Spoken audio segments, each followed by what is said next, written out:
কেউ যদি আপনাকে বার খাইয়ে বলে বিয়েটা করে নে, বা আপনাদের পরিবারের আত্মীয় স্বজনদের মধ্যে বয়োজ্যেষ্ঠ কোনো ব্যক্তি যদি বলে ও ভালো, বিয়েটা করে নে, লোকের কথায় কান দিয়ে, মন ভাসিয়ে, গা ভাসিয়ে এইরূপ সিদ্ধান্ত নেবেন না।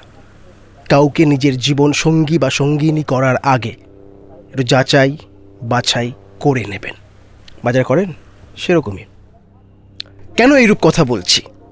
এই 5-6 বছরে অনেক মানসিক রূপে অসুস্থ গৃহহীন মানুষকে দেখেছি, যারা সংসারের অশান্তি থেকে বাঁচার জন্য পথে নেমে এসছে, ব্রিজের তলায় চলে এসছে, কাগজ কুড়োচ্ছে, ভিক্ষে করছে, কোনো কিছু করছে না, রাস্তায় শুয়ে আছে, কেউ খাবার দিলে খাচ্ছে, কখনো ডাস্টবিন থেকে তুলে অন্যের এঁঠো চাটছে। কারণ কি? ওই অশান্তি থেকে বাঁচার জন্য। অশান্তির কারণ কি? অ্যাডজাস্ট না হওয়া। অ্যাডজাস্ট কেন হচ্ছে না? কারণ আপনি সেই মানুষটিকে ভালো করে চিনতে পারেননি, জানতে পারেননি, বুঝতে পারেননি। বাঁড় খেয়ে, কখনো আবার খাঁড় খেয়ে সম্পর্কে লিপ্ত হয়েছেন। যদি আপনি সম্পর্কটা ভাঙতে না চান, সম্পর্ক থেকে বেরাতে না চান, আমি চাই না বেরোন, আমি চাই আপনি সুস্থ জীবনে থাকুন।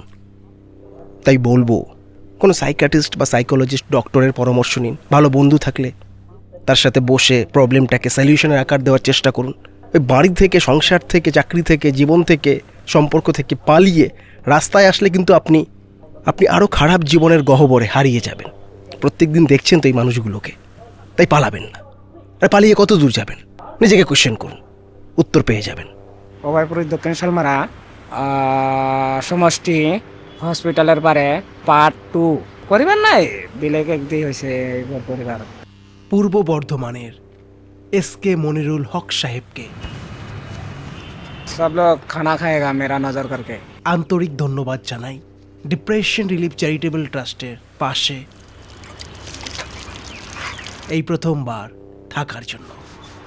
আপনি বাকি সব কিছু নিয়ে সচেতন। অনুরোধ রইল মানসিক স্বাস্থ্য নিয়ে একটু সচেতন হবেন।